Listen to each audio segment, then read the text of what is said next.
Howdy everyone. It looks like the end of the world is coming. Coming.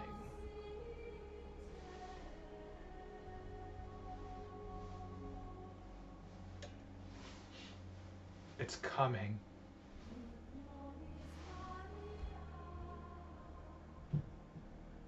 And how do I know this?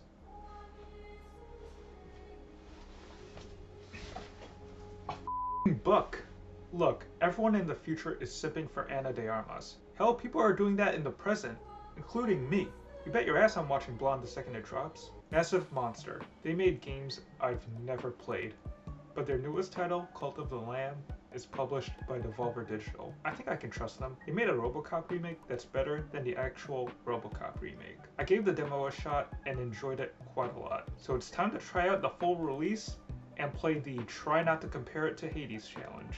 It begins with how all family-friendly stories begin, with a lamb about to get sacrificed.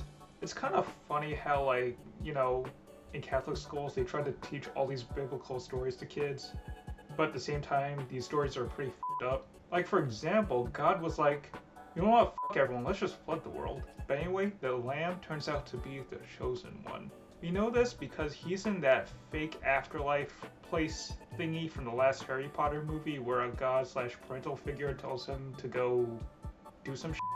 And that's exactly what I do. Murder is okay.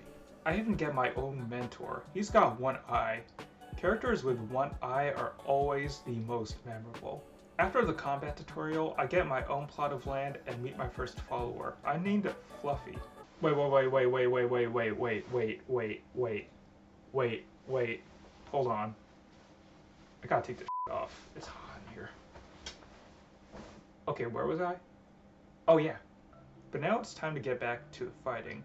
There are 4 randomly generated dungeons, each containing a prophet to kill. The goal is to clear each dungeon 4 times. The first 3 runs end with a mini-boss, and the 4th run is when I get to fight the main boss. After my first run, I am met with customization menus. I usually hate these, but in Cult of the Lamb, these menus are tolerable. Yeah, that sounds anticlimactic, right? But so is real life. There's one menu that I had access to in which I could build structures in my land. I built myself a church and this totem pole thing. When my followers give me enough devotion, I can exchange it for divine intervention. It's basically a menu where I can unlock even more upgrades for my cult. And holy shit, this menu is laggy. Well, I go into the first dungeon and defeat the next mini-boss and gather more resources and cult members.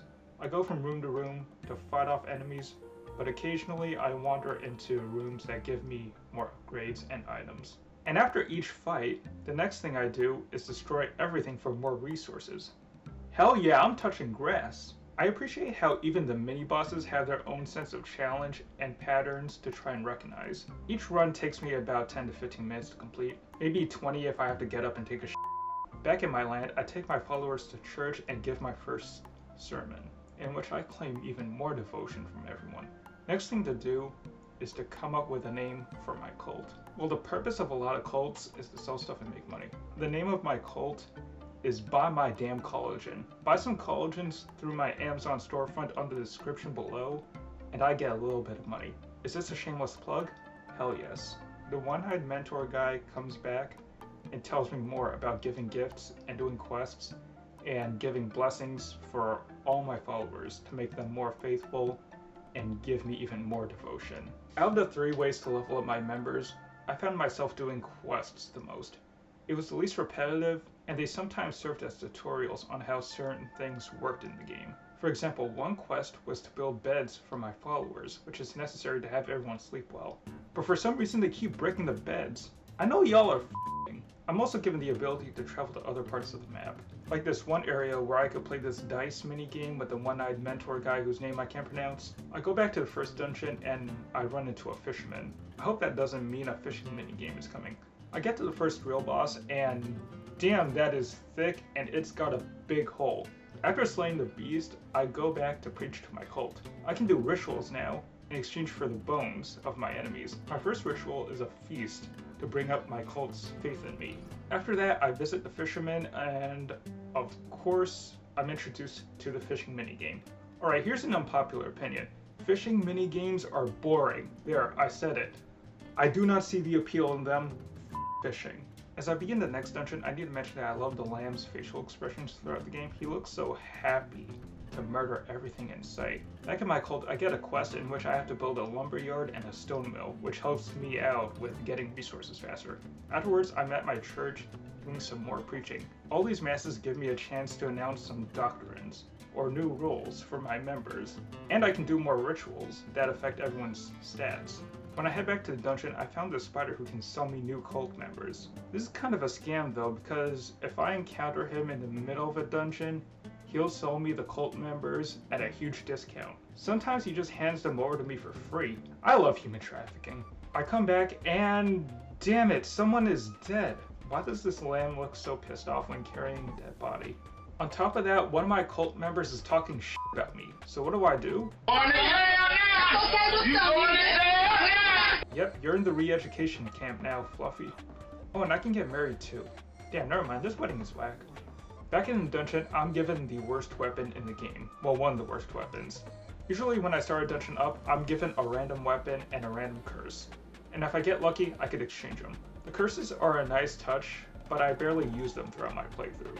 Most of the weapons are pretty solid, though when their speed is down, I can really feel the slowness. Especially with the axe, and later on in the game, the hammer. I reach the main boss of the second dungeon, and I get my ass kicked. A lot. It pissed me off. After dying enough times, I said screw it. It's time for game journalist mode, motherfuckers! Though with that said, it does make things too easy. I'm too much of a scrub for normal mode, but I'm too good for easy mode at the same time, so I found myself alternating between the two. So I get through the third and fourth dungeons while cleaning shit up and killing one of my cult members again. Well, one of my guys thought she was suspicious. Once the 4 big prophets are slain, the final door is unlocked. I go through it and I need 20 followers to move on. Wait, I don't have 20? Oh, rest in peace, I guess. Well, after grinding for a bit to make my way to 20 cult members, I finally get to the end of the game. This time, I get to choose my weapons and my curse. The guy who gave me the ability to begin a cult in the first place, the one who waits, is ready to take my life. All my cult members are sad. The lamb himself looks like he's gonna break down. Screw it, time to fight him. Look at how hyped he looks. Yeah, we got some crosses. The game ends with the one who waits becoming a cult member. Everyone celebrates, I speed through the credits, and I rename the one who waits to the Puny God, and that is the Cult of the Lamb. While I don't think Cult of the Lamb is a Game of the Year contender, it is a ton of fun and worth checking out if it's ever on sale. Hell, it's actually worth the full price if you're into life sims and dungeon crawlers. And plus it has a lively and charming art style. I do wish I cared more about my cult from a narrative perspective. I only had 20 members, and I didn't bother to keep track of who was who. So when somebody died, it felt like a minor inconvenience. Though if anyone is really into the game, there is a ton of replay value to be seen. Hell, I saw one guy have 100 cult members. But buy this game or not, it kinda helped me see how profitable cults can be when I sell stuff. We're gonna need food to survive, so buy my food buckets. It's got smoothies. Here's a video of someone who isn't me enjoying one. You can tell it's not me because he has a different shirt. Oh, and don't mind the background at all. It's not like he's trapped in the basement or anything. I swear, he's not trapped in the basement. He's not. We're a friendly cult.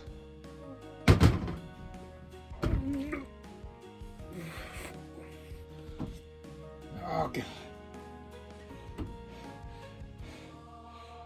This tastes worse than lemon juice.